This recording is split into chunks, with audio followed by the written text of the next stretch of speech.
Bonjour les différents pères, Papa Adou, Papa Fulgence.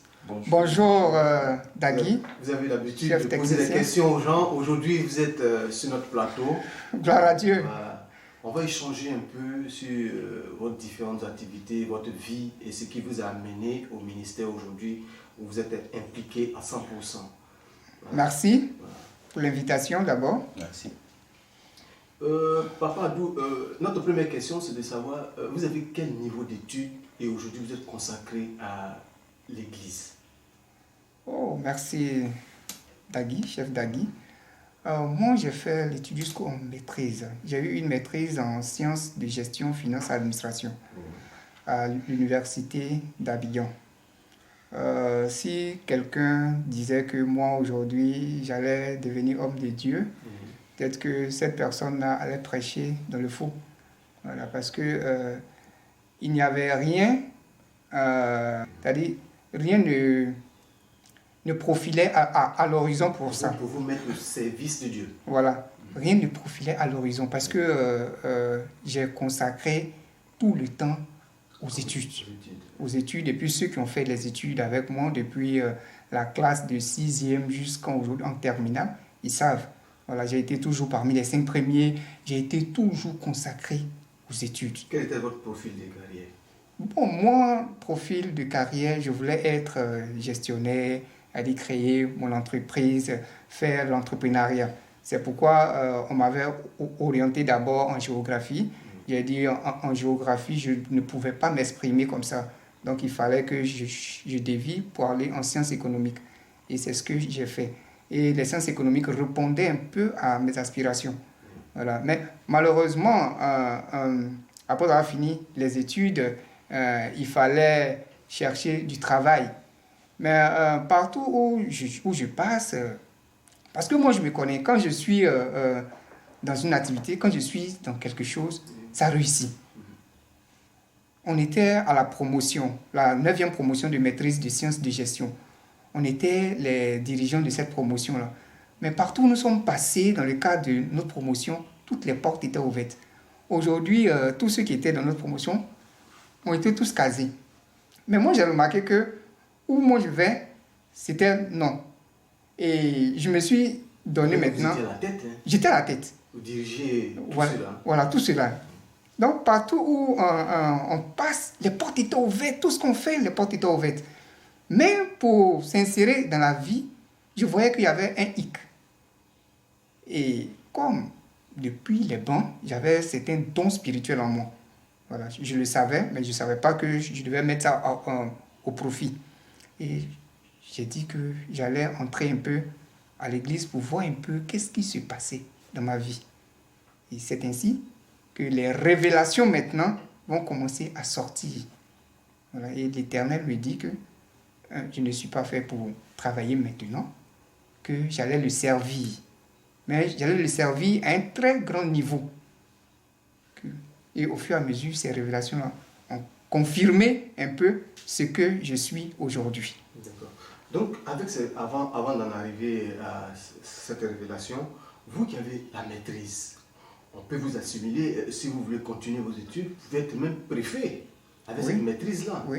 Donc, avec un niveau A4 Oui. qui A4. avoisine un salaire de plus de 500 000, Oui. vous vous consacrez à l'église. À l'église. Donc, vous abandonnez un salaire de plus de 500 000 et vous vous consacrez à l'église. Nous allons revenir là-dessus tout à l'heure. Le frère Fulgence, vous étiez à l'université. Oui. Papa en parle toujours et il vous a débauché, vous a enlevé de l'université. Avec quel niveau d'études? À l'université, j'étais en 2e année de droit. Oui. Mais vous savez, pour entrer en droit d'abord, il faut entrer avec de bonnes moyennes. Oui. Il faut entrer avec de bonnes moyennes. Et effectivement, je suis entré avec de bonnes moyennes parce que j'ai eu le bac avec mention, grâce à Dieu. Et je suis entré en droit. Moi, dans ma vision des choses, c'était de devenir soit juge ou soit avocat. Oui, parce qu'il m'arrivait des fois d'aller dans un tribunal et puis d'assister à des procès. Ça me plaisait, j'aimais ça en fait. Voilà, j'aimais surtout m'amuser avec les articles, machin, tout ça. Et effectivement, l'homme de Dieu m'a fait appel. Il a demandé que je vienne travailler avec lui. Et chose que je n'ai pas refusée. Mais au départ, qu'est-ce que je faisais? C'est-à-dire, je faisais pour l'homme de Dieu. Et puis, j'allais un peu de temps en temps, voilà, suivre le cours. Mais il s'est trouvé que le service de Dieu me demandait beaucoup plus de temps. Voilà, il me demandait beaucoup plus de temps, ce qui faisait que je n'arrivais pas à me consacrer de l'autre côté. Et c'est un jour comme ça, j'ai pris la décision de laisser carrément l'université. Ce n'était pas facile pour moi, c'est pourquoi j'enchaîne un peu entre les deux. Mais Dieu m'a dit, tu vas tout faire, mais ta finalité là, tu la connais déjà. Donc c'est comme ça que j'ai laissé l'université. Et puis, je me suis consacré au chemin du ciel. Quand j'ai pris cette décision, je vous assure que dans les jours qui ont suivi, j'ai eu un songe. J'ai eu un songe et j'étais avec des amis d'école. Et chacun posait la question, mais toi, qu'est-ce que tu es devenu? Mais toi, qu'est-ce que tu fais? Mais toi. Et je me suis réveillé. J'ai compris par là que Dieu va me donner une position un jour. Voilà. Quel que soit le moyen par lequel ça va passer, Dieu va me donner une position un jour et que je n'ai pas à regretter le choix de le servir, le choix que j'ai fait. Et jusque-là, je suis resté avec le chemin du ciel. Et pour dire que vous êtes allé à l'église très jeune.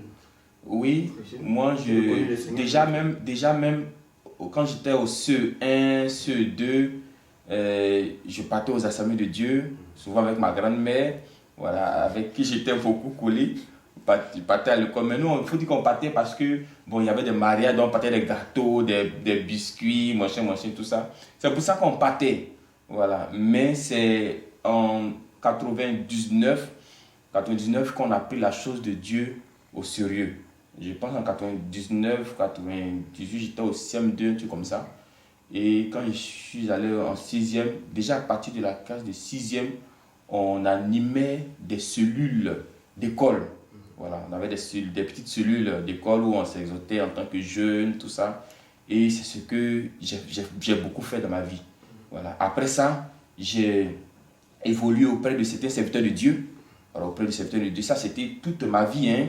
Voilà, quand j'étais surtout à l'école secondaire, j'étais auprès des serviteurs de Dieu. Voilà, on se lève les chaises, on dirige. C'est avant que l'homme de Dieu ne vienne prêcher là. Voilà, on dirige un peu. C'est ce qu'on faisait.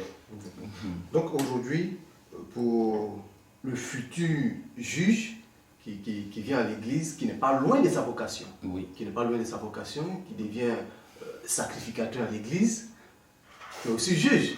Oui. C'est pas trop loin. C'est pas trop loin. Oui, c'est pas loin de sa vocation. Le juge spirituel. Voilà, le juge spirituel, aujourd'hui, qui se consacre entièrement à la parole de Dieu. Et je reviens au frère Peggy. Vous qui avez laissé la maîtrise, le droit, tout ce bagage intellectuel, et vous vous mettez au service de Dieu. Comment ça a été votre reconversion? Ma reconversion, je vais dire merci au bishop qui m'a rappelé quelque chose. J'ai l'impression que nos grands-mères, hein, elles aimaient beaucoup l'église de l'Assemblée de Dieu. Parce que moi aussi, ma grand-mère, c'est une pionnière de l'église de l'Assemblée de Dieu. C'est elle qui nous a appris un peu les choses de la foi, comment prier, mais on ne s'intéressait pas, on se moquait d'elle. Et c'est elle qui a installé cette église-là même chez nous au village. C'est une grande pionnière. On se moquait, quand elle priait, on disait, elle sera vraiment, elle est apôtre. Hein? Parler en langue. Aujourd'hui, la chose nous rattrape. Oui. Vous voyez. Comment s'est fait la reconversion? Vous voyez, les voies de Dieu sont insondables. Hein? Voilà, les voies de Dieu sont très insondables. Tu peux vouloir quelque chose et puis Dieu va te dire le contraire. Oui. Moi, j'avais toutes les possibilités. Quand on dit que quelqu'un a toutes les possibilités de travailler dans l'administration, moi, j'avais ces possibilités-là. Parce que, au départ... Quand vous parlez de possibilités, si vous permettez, vous avez votre père qui était douanier. Il était douanier. Et un cadre. Un cadre. Et puis, il avait les relations. Au niveau de l'ENA, on avait un homme qui était déjà président du concours, président du jury. C'était une possibilité. Il demandait à ce que mon père m'envoie pour faciliter les choses. On avait un autre aussi qui était le directeur de la GEST aussi. là-bas aussi, il nous a aidés. Dans le cadre de notre promotion, c'est lui-même qui a décaissé les fonds. Lui aussi, il demandait à mon père de venir, comme j'ai fini la maîtrise, pouvoir faire le stage là-bas et puis m'engager. Il a même engagé même des personnes de notre promotion. Mais à chaque fois que mon père me parle, il y a une autre voix aussi qui me parle. Jusqu'à ce que je rentre à l'église. Parce que je sentais que ça n'allait pas. Voilà, on me parle, mais c'est comme il y a un petit refus en moi. Chaque fois, je n'avais pas le temps. Je me dis que quand je vais rentrer dans l'administration, on va te payer et puis tu es obligé de faire des coups bas pour arrondir les trucs. Donc vous, votre objectif, c'est de faire voilà, du personnel. Personnel, là. Donc, je me rétractais à chaque moment. Voilà, je me rétractais à chaque moment. Et puis, j'ai dit que c'est Dieu qui oriente. Donc, je vais aller un peu à l'église. Et j'ai un ami qui m'a invité au Céleste. On a parcouru d'abord partout. Hein. On allait même voir des charlatans. On allait après à l'église voir des trucs. Et on est rentré maintenant au Céleste. Et c'est au Céleste maintenant, j'ai commencé aussi à faire des songes. Et on m'a donné des révélations. Les premières révélations, quand je suis rentré, le premier jour où j'ai mis mon pied, le visionnaire m'a vu et dit non, que ce que je vois sur toi là, c'est fort. Voilà. Si tu dois travailler, tu ne vas pas aller loin. Dieu dit, si tu dois travailler là, tu auras beaucoup d'argent, mais tes ennemis vont te finir. Donc pour préserver ta vie, Dieu dit, tu vas le servir. Mais tu vas le servir à un très grand niveau. Le temps viendra où il va t'envoyer quelqu'un auprès de qui tu vas apprendre. Mais ça sera à un très grand niveau. C'est à la suite de ça que lui, Dieu, il va t'ouvrir les portes du travail, les portes de la stabilité. Et tu seras incontournable. J'ai saisi la révélation. Quand je suis allé à la maison, quelque temps après, moi-même, j'ai fait un songe. Et dans le songe, comme j'étais déjà au Céleste, donc j'avais un peu l'interprétation de certaines choses. Dans le songe, c'est comme si je montais. Je montais au ciel. Et je montais, je n'étais pas chaussé. Et je vois, c'est-à-dire, l'esprit me fait voir des sandales, des personnes qui nous ont précédés. Et l'esprit me disait que ce sont les grands hommes de Dieu, les grands prophètes qui sont auprès de Jésus, c'est eux qui ont servi Dieu. Donc tu vas vers eux. Et je me suis réveillé. Là, j'ai compris que ma destinée, là, c'était d'abord de servir Dieu. Donc, j'ai fait fi à toutes les voix qui me disaient « Va faire concours, va voir tel pour ton embauche, va voir tel pour ton embauche. » Et c'est ainsi que j'ai croisé l'homme de Dieu, Papa Florian. Papa Florian, c'est au Céleste. Je l'ai croisé. La première impression, le premier discours qu'il a tenu, déjà l'esprit m'a convaincu que c'était un véritable homme de Dieu, que Dieu a emmené pour restaurer toute l'église, parce que ça n'allait pas. L'église, ça n'allait pas. Et c'est ainsi que je me suis accroché. Et au fil du temps, Dieu me donnait maintenant les véritables révélations sur ma vie, comment les choses allaient aller, comment les choses allaient avancer. Voilà. Je prenais souvent la révélation divine, malgré mon diplôme. Je partais de ville en ville, comme l'homme de Dieu ne pouvait plus voyager. Donc je partais de ville en ville. Voilà. Ceux qui ne savaient pas, ceux qui ne connaissaient pas la révélation de Dieu sur ma vie, se moquaient. Que lui, il a une maîtrise, c'est pour vendre des sachets, c'est pour vendre des médicaments. Et bon, je ne disais rien, puisque moi, j'avais déjà la révélation. Oui. Voilà. Si vous permettez, vous avez dit un point, c'est vous, Papa Abdou, qui vous déplacez pour aller dans les différentes villes Oui. pour vendre La révélation divine. Que Oui. Papa Florian ne voyageait pas. Oui. Donc il ne voyage pas. Voyage pas. Contrairement à ceux qui disent qu'il allait au Bénin, donc il n'a jamais bougé. Non, il n'a jamais bougé. Non. Parce que lui, lorsqu'il travaillait, il a passé son temps à beaucoup voyager. Donc il dit, bon, les voyages maintenant, voilà, dans le cadre du travail, les voyages maintenant qu'il arrête. Voilà, lui va se consacrer à ceux d'Abidjan. Et moi, il me donne l'onction d'aller partout où on va m'appeler. Et je prenais la révélation divine, je partais à Bondoukou, je partais à Bongro, je partais à Boisseau, dans les petites localités même. Même en pleine crise. Même en pleine crise, oui, ça s'est fait. En 2010, je suis allé plusieurs fois à Bouaké, malgré que Bouaké était occupé, je suis allé plusieurs fois. On dit que quand tu rentres à Bouaké, on te fouille, on fait ce moment. Je suis rentré à Bouaké avec la révélation divine. Je suis sorti sans payer 5 francs au corridor. Et là, j'ai su qu'effectivement, les éléments que j'avais, c'était des éléments hautement spirituels. Voilà, Donc pour vous, qui avez abandonné les études, vous vous retrouvez à l'église, au service de Dieu, quelle est la comparaison que vous faites de votre vie aujourd'hui? Est-ce qu'elle est stable ou vous regrettez d'avoir abandonné les études pour vous mettre au service de Dieu? Quand vous faites une comparaison, c'est par rapport à la situation actuelle et puis par rapport au lendemain. Oui. Voilà. Quand je fais une comparaison, oui, c'est Dieu qui donne la stabilité. C'est Dieu qui donne la protection. Voilà. Vous pouvez avoir tout l'or du monde.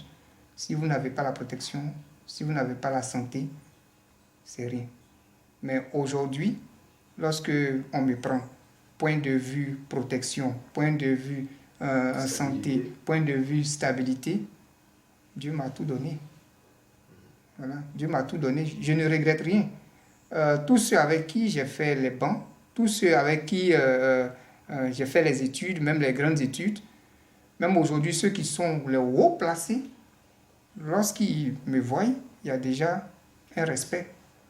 Voilà, il y a déjà un respect parce qu'il y a une autorité spirituelle en moi. Il y a quelque chose de particulier en moi, ce qui fait que même quand on échange, ils savent d'abord que je suis un homme à part. Vous voyez, donc je n'ai rien à regretter. Parce que tout le matériel que je devais avoir, j'ai ça. Tout ce que je veux faire aujourd'hui, je peux le faire. Voilà. Et puis ce qui est important, c'est la protection, c'est être avec Dieu. Quand tu es avec Dieu, il n'y a rien à faire. Voilà. D'accord. Peggy, papa Peggy, face à face, Dieu dans les yeux, vous jeunes qui avez vécu, vous vous êtes consacrés à vos études, est-ce que, avant de venir à l'église, vous aviez des copines? Des copines... Étant jeune. Hein? Étant jeune, bon, vous savez, il y a quelque chose qui va vous surprendre quand même. Quand je vous dis que moi, j'ai consacré ma vie aux études, là, ceux qui me connaissent savent. Voilà, ceux qui me connaissent là, ils savent. Moi, je ne suis pas du genre, les sorties, les boîtes, les maquis. Non, je ne le fais pas. Voilà, je ne le fais pas. Jusqu'en classe de terminale, j'ai eu le bac d'abord. Avant de connaître ce qu'on appelle femme. Le bac d'abord. Je peux rester là dans la chambre, étudier. Même le 1er janvier, j'étudie. On peut vivre ensemble, mais vous n'allez jamais savoir que je suis là. C'est comme ça, ma vie. Voilà. Et c'est au fur et à mesure. Je ne suis pas abonné aux gens, courir après les femmes, courir ceci, pour les boissons. Non. Même lorsqu'on était en classe de 3e, j'avais fait une confidence. On avait de très belles filles. De très belles filles. Et les garçons, eux, ils couraient après ces filles-là. Mais vous voyez que les filles, elles aiment les travailleurs. Elles aiment ceux qui travaillent. Alors que moi, avec mon voisin, c'est-à-dire, mon voisin, lui, son papa était fondateur, il était un grand de l'église de l'Assemblée de Dieu, donc il était aussi réservé comme moi. On ne courait pas après les filles, mais le travail faisait que les filles couraient après nous. Les filles couraient après nous, mais on se désintéressait parce que pour nous, c'était le travail. Oui. Donc, Papa Fulgence, on revient à vous. Vous qui avez commencé jeune déjà à fréquenter l'église, des assemblées de Dieu avec votre grand-mère, comme Peggy aussi, et vous vous retrouvez dans un milieu où une famille, le père est céleste, l'enfant est assemblée de Dieu, évangélique. Évangélique. Est-ce que ça posait problème à la maison? Non, ça ne posait pas de problème, dans la mesure où d'un côté comme de l'autre, on parlait du même Jésus. Donc ça ne posait pas de problème. Mais alors, ce qui était à la maison... Sachant que les évangéliques, ils aiment beaucoup parler. Ils parlent beaucoup. C'est-à-dire ce qu'il faut savoir, quand tu mets les pieds quelque part, il faut que ça te profite. Quel que soit le lieu où tu vas mettre tes pieds. Exactement. Si ça ne te profite pas, quel que soit le nom qu'on va donner à celui-là, tu es obligé de quitter. Même si tu as tes arrière-parents qui sont là-bas, si ça ne te profite pas, tu es obligé de quitter. Voilà. Moi, je dis que dans mes études, Dieu m'a beaucoup aidé. Parce que quand je fais un bilan, quand je laisse un peu Dieu pour me consacrer à autre chose, je perds mes repères. Mais quand je m'approche de Dieu, je vous dis, c'est parce que je n'ai pas eu l'occasion de venir à mes bulletins, sinon vous allez voir mes bulletins. Mais j'étais toujours parmi les meilleurs. Voilà, j'étais parmi les meilleurs. Et c'est grâce à Dieu. Voilà. Mais Dieu ne choisit pas les fainéants. Voilà. Si aussi vous avez vu que je suis resté accroché au chemin du ciel, je vais vous donner ce petit témoignage aujourd'hui. Je l'ai déjà donné une fois, mais je le redonne. En terminale, l'homme de Dieu m'a donné un sac. Un sac, quand je prenais par là, le les gens se moquaient un peu de moi parce que ce n'était pas un sac trop joli. Voilà. Un sac magique. Voilà, mais je vous assure que dans ce sac, je sentais qu'il y avait quelque chose. Que ce n'était pas un sac simple. Parce que je me sentais à l'aise. On entend souvent les sorciers dire qu'on a chié sur ses papiers, on a chié sur son truc. Donc ça fait que même si tu regardes ton papier, tu ne comprends rien. Mais je vous assure que moi, contrairement, quand je mets mes affaires dans ce sac, quand j'ouvre, ça rentre facilement. Je comprends aisément. Donc j'ai vu que ce sac-là, non, ce n'est pas un sac ordinaire. Et grâce à Dieu, j'ai eu le bac. Maintenant, ce même sac-là, je ne sais pas ce qui s'est passé. Il y a un de mes éducateurs qui a dit, ah mon petit, est-ce que tu peux me prêter ton sac là? J'ai dit, mon sac, c'est ce qui est là. Il dit, oui. Il dit, mais ça c'est pas un joli sac. Il dit, non, est-ce que tu peux me prêter? Bon, en échange, il faut attraper, il m'a donné l'imperméable là. En ce moment, il pleuvait, tu comme ça. J'ai dit, ok. Et puis j'ai pris l'imperméable et puis il a pris le sac. À ma grande surprise, le monsieur allait passer un concours de gendarme. Et il est devenu gendarme. Depuis ce jour-là, je ne le vois plus. Je vais à la maison chez lui, il n'est plus là-bas. Mon sac, je ne vois plus mon sac. Mais c'est qu'un jour, je lui demandais où il a mis mon sac. Mais je sais que ce sac-là, ça lui a apporté bonheur. Donc à cause du sac, il a disparu de la circulation. Un sac, même peut-être qu'il ne coûte pas 2500. Moi, je vais donner son imperméable et puis il va me redonner mon sac parce que j'ai besoin de ça. Donc vous voyez, j'ai compris déjà à ce moment-là que l'homme de Dieu, il y a quelque chose que Dieu a mis sur lui. Donc, quel que soit le choix que je vais faire aujourd'hui, je ne vais pas regretter demain. D'accord. Pour vous qui êtes le premier fils de Papa Florian vient à la maison et il dit qu'il a été choisi par Jésus, par Dieu. Vous, qu'est-ce que ça vous fait? Étant à la maison, fréquenter le Père, et il dit qu'il a vu Jésus. Qu'est-ce que ça vous fait? Oui, mais déjà quand quelqu'un dit qu'il a vu Jésus, vous qui êtes déjà dans le domaine de la spiritualité, vous savez que c'est possible. C'est possible que Jésus se révèle. Moi, écoutez, moi, je n'ai pas de problème avec le lait, mais il y a des gens qui ont problème avec le lait. Moi, je n'ai pas de problème avec le sang de Jésus parce que mon niveau de connaissance spirituelle est trop approfondi. Vous voyez, non? Moi, je sais que Dieu peut prendre n'importe quoi. Mais si Dieu a dit à oser d'aller sortir avec une prostituée, parce qu'il y a une image que Dieu voulait montrer au peuple, mais ce n'est pas l'huile que Dieu va prendre pour faire des miracles. Ce n'est pas le lait. Même si l'homme de Dieu me prend déchets même pour te donner, je vous dis que ce n'est pas ça qui compte. Ce qui compte là, c'est ce qui est en lui, ce qu'il a vu. Donc, moi, si à partir d'un simple sac, j'ai vu la gloire de Dieu, huile là, ça, je pense qu'il y a ceux qui n'ont pas trop le point avec l'huile parce que déjà dans les églises, on utilise déjà l'huile. C'est le lait qui est nouveau pour eux. Mais moi, je dis, peu importe ce que l'homme de Dieu donnera, bon, un bâton, si un homme de Dieu vient devant vous et dit Dieu m'a choisi, et il dit que ce bâton-là, c'est ça qu'on prend pour faire l'œuvre, comment vous allez le regarder? Mais c'est ce que Moïse a fait en son temps. Les gens ne pouvaient pas croire que le bâton de Moïse peut diviser la mer. Mais c'est le pouvoir de Dieu qui était à l'intérieur. Donc ça ne m'a pas choqué. Voilà. D'autant plus que moi-même, je voyais des signes. Vous voyez, je voyais des signes. Déjà, avant même que je voyais le chemin du ciel, avec l'expérience du sac seulement, là, moi, j'étais déjà accroché. Pour vous qui avez abandonné les études, qui vous êtes consacré entièrement aujourd'hui à la parole de Dieu, juge spirituel, qui était voué à des études de juge, aujourd'hui qui est un juge spirituel, un sacrificateur, qui donne la parole tous les jours. Aujourd'hui, quand vous faites votre bilan, études et côté spirituel, où vous vous sentez le mieux? D'abord, il faut dire que ça va choquer peut-être les gens, hein. Mais quand j'étais aux examens de Dieu, un peu, pas au CMD avant ça, non, ici, il y a quelque chose que je détestais là, c'est la parole de Dieu. Je vous assure, ça va vous choquer. Mais quand les gens prêchent, je suis énervé jusqu'en... Je n'aimais pas. Je n'aimais pas. Mais je ne sais pas qu'est-ce qui s'est passé. Je ne sais pas qu'est-ce qui m'est arrivé. Et puis tout d'un coup comme ça, j'ai commencé à aimer la chose. J'ai commencé à aimer la chose. Voilà. Au point où même quand je me détache un peu, j'ai problème. Vous voyez, il y a eu un temps, je ne sais pas en quelle année, où j'ai dit je vais m'investir un peu dans la banane. Et j'ai mis de l'argent dans la banane, de l'argent. Mais Dieu m'a montré que ce n'est pas là-bas qui m'a amené. Le camion qui transportait la banane, le gros camion qui transportait la marchandise de la banane est renversé sur la route là-bas. Et celui qui était sur les lieux là-bas, à qui j'ai donné l'argent, tout, lui-même, il a bien gourou pendant que la banane se trouve à Divo. Vous voyez, donc quand j'essaie de... Dieu là, j'essaie de me tourner un peu, c'est pas avantageux pour moi. Donc où moi je suis là, je sais que toute ma vie, c'est le Dieu de Papa Florian.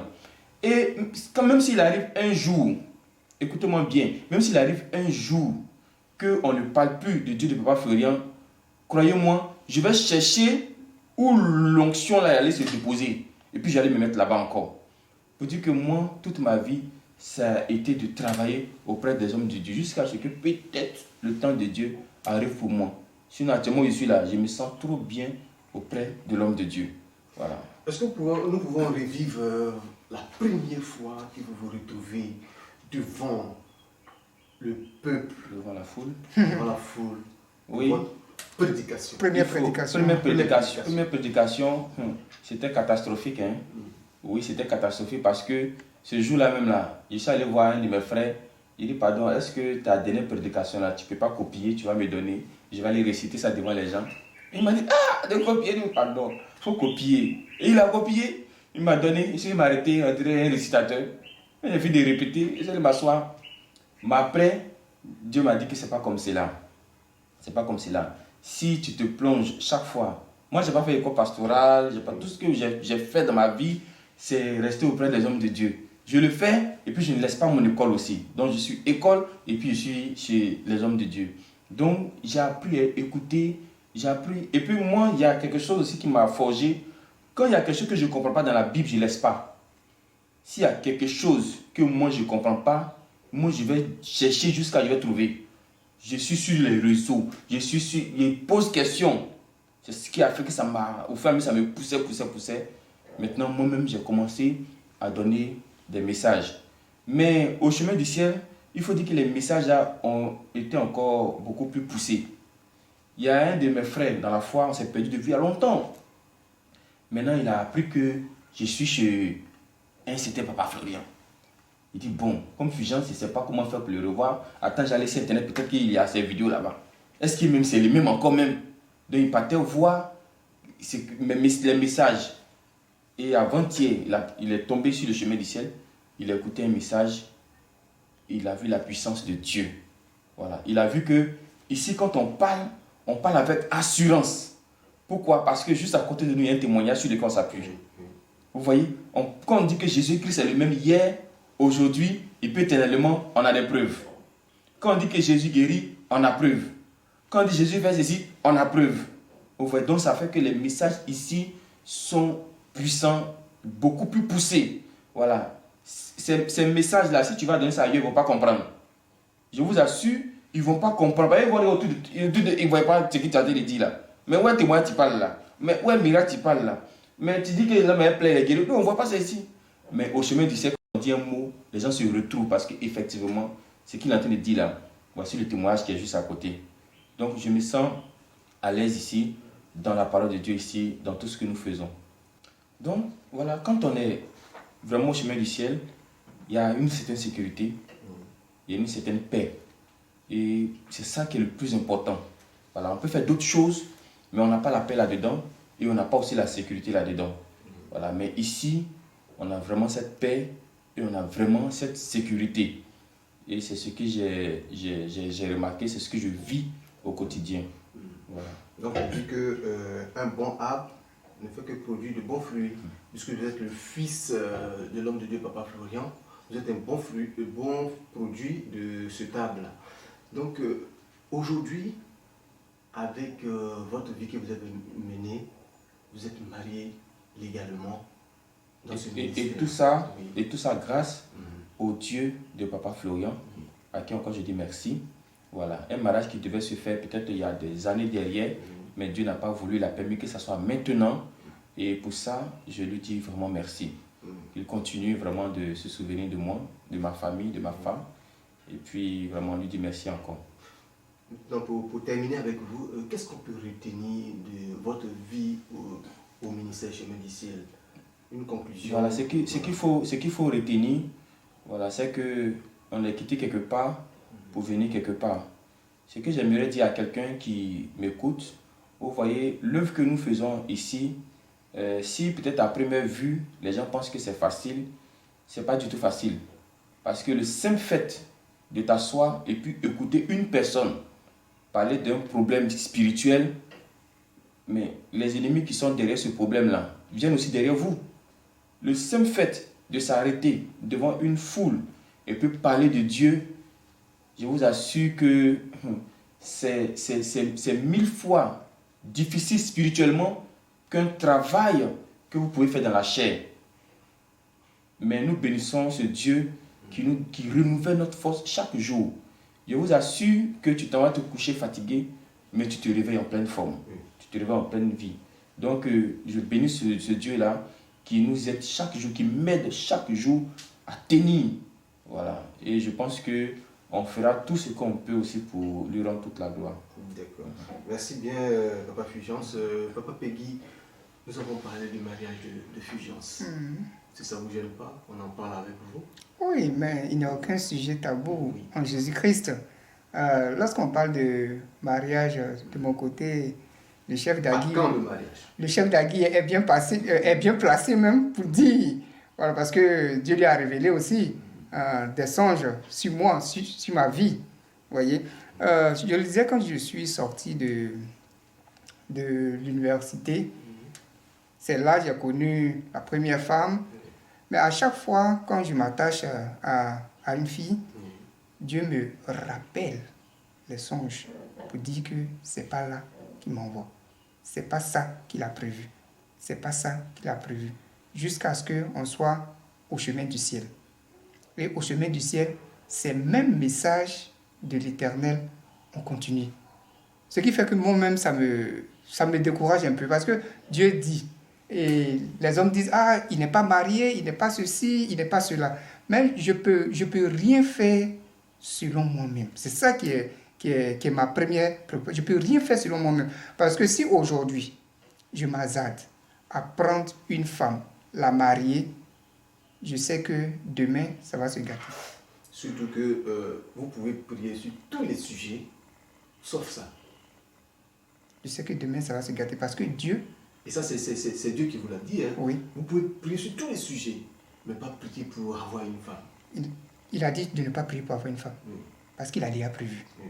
Il a dit de ne pas prier pour avoir travail, parce qu'il a déjà prévu. Il a dit de ne pas prier pour certaines choses. Ça, il m'a déjà dit ça en songe.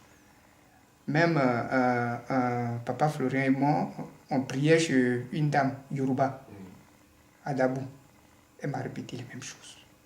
Elle m'a dit que le temps va venir où Dieu lui-même va t'envoyer une femme. Cette femme, elle a décrit. On est quitté là, on est parti chez Kakou, Paul, l'apôtre, Père à son âme. Il m'a répété les mêmes choses. Il m'a dit que Dieu va t'envoyer une femme, mais une femme blanche, blonde.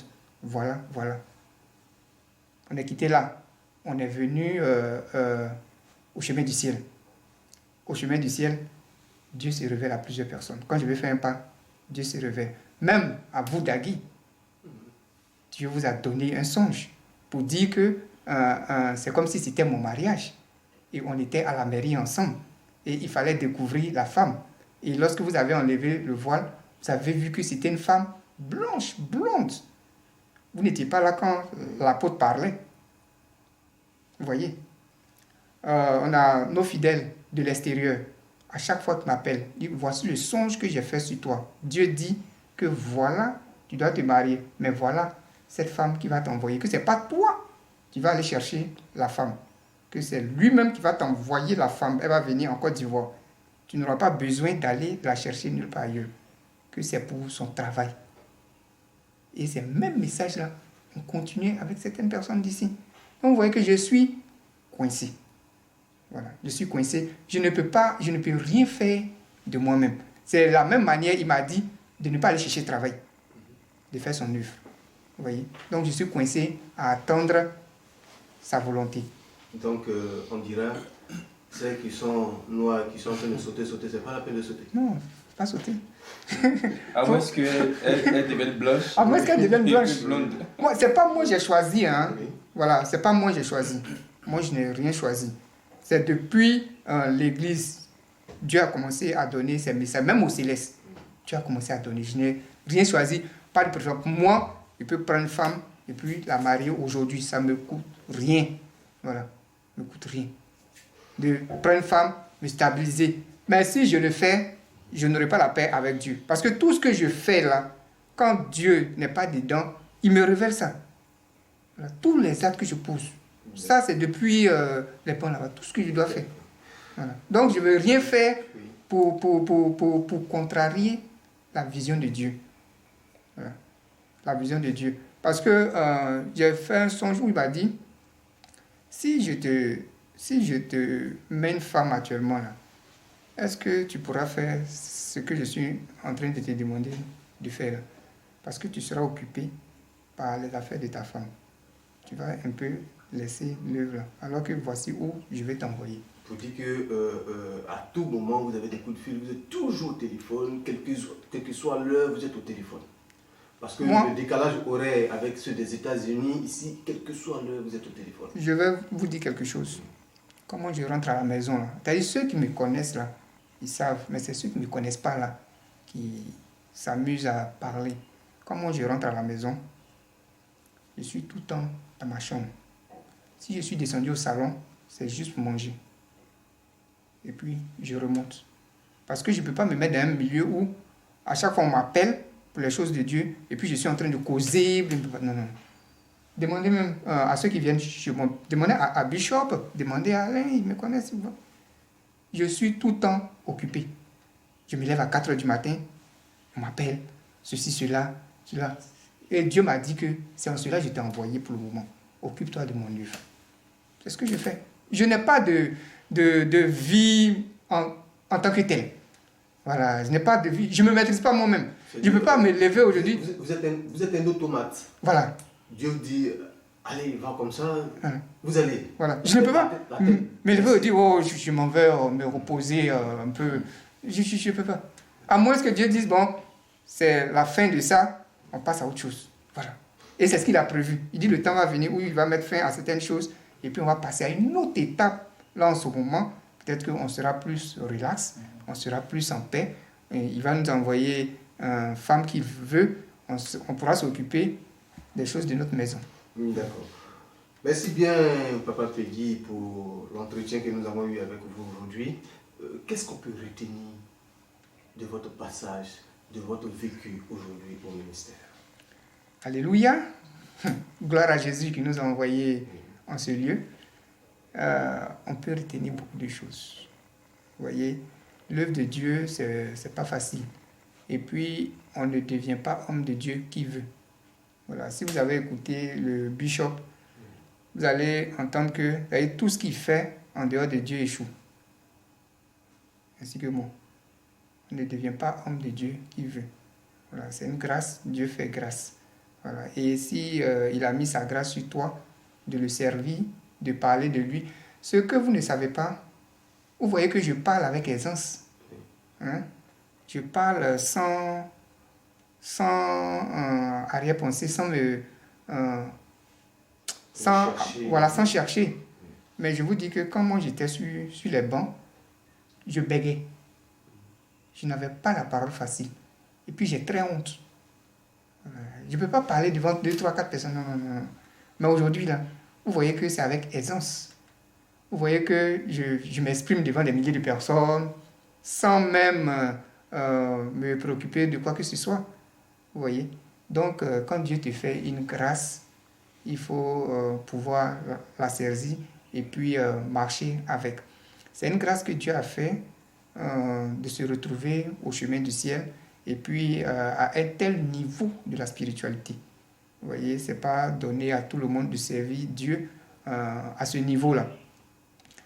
C'est une grâce aussi qu'il a fait de nous protéger jusqu'à présent.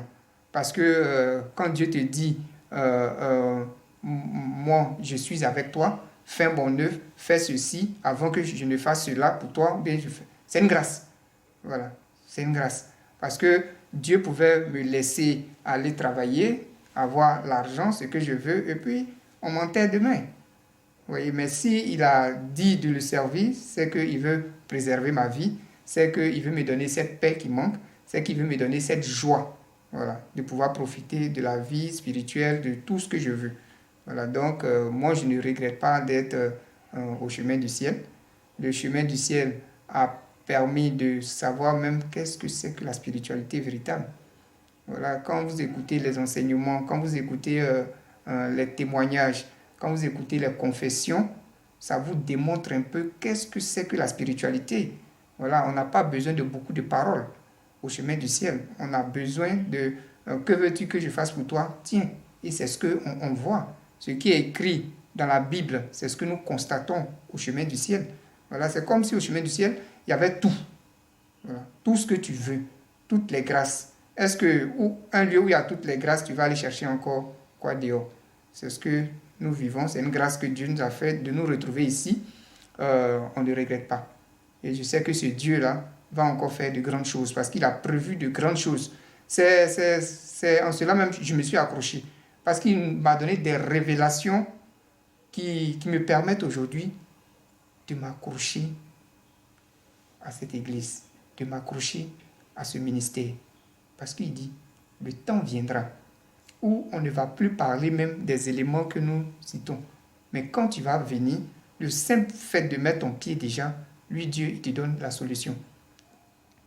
Moi, on ne me connaissait pas avant, mais aujourd'hui, le monde entier me connaît. C'est une grâce de Dieu. Aujourd'hui, quand on parle de Papa Florian, on dit, Papa Adou, qui est à côté, et le Bishop Fulgence. Vous voyez, c'est une grâce de Dieu. Dieu aujourd'hui nous a fait connaître par le monde entier. Et ce qui arrive là, on sera encore plus connu parce que les miracles seront encore plus puissants et plus nombreux. Ça va nous dépasser, ça va dépasser notre entendement. Donc, ne dites pas que l'homme de Dieu est allé quelque part pour prendre une onction ou bien une force quelconque. Mais Dieu l'a déjà annoncé depuis longtemps que le temps viendra où les choses seront encore plus puissantes. Le sang de Jésus commence à travailler. La bouteille étant fermée, ça veut dire beaucoup de choses. Ça veut dire beaucoup de choses. Oui. Bouteille fermée, ça travaille. C'est un grand message. D'accord. Merci bien à Papa Peggy d'être passé sur notre plateau et au Bishop. On ne va pas partir comme ça sans que le Bishop nous rassure encore pour ceux qui sont encore réticents au vu de la parole. Vous voyez, peuple de Dieu, j'ai dans mon esprit à cœur de faire quelque chose un jour pour le chemin du ciel. C'est-à-dire, il va arriver un moment où on va travailler avec des personnes qui sont 100% chemin du ciel. Voilà, j'ai demandé ça à Dieu et cette nuit encore, Dieu m'a montré cela. Voilà, il y avait des personnes en face. J'ai même fait un songe aussi sur Dadi où j'étais en train de prier pour quelques personnes, mais ça c'est quand on sera dans une autre dimension. Oui, tu t'es prié pour quelques personnes. Chaque personne que tu touchais tombait. Et quand tu arrivais sur une personne, tu la touches, elle tombe. Tu fais tout, mais... Et puis l'esprit tout pour dire que cette personne n'est pas entièrement au chemin du ciel. Quand la voix t'a dit ça, tu n'as même plus touché encore la personne. Pour dire que le moment va arriver où quand tu es 100% chemin du ciel, un pas que tu vas mettre, c'est le pouvoir de Dieu qui va se manifester. Maintenant, si toi qui es le plus petit, là, tu arrives à faire ça là, et Papa fera lui-même maintenant. Vous voyez? Donc le moment va arriver. C'est-à-dire, quand tu es 100%, quand on dit 100% chemin du ciel, tu payes ta dîme ici, tu payes tes offrandes ici, tu es baptisé ici. C'est-à-dire, toi, tu ne jures que par le chemin du ciel, que par Papa Florian. Le moment va arriver où la grâce de Dieu va surabonder sur toi. Un pas que tu vas faire là, ça sera la gloire de Dieu. Il y a des gens même qui seront même à ma place, qui vont prêcher, qui vont... Vraiment, il y a beaucoup de choses que j'ai vues cette nuit et je sais que le moment n'est pas loin. Donc que Dieu nous bénisse sur ces paroles. Que Dieu nous bénisse.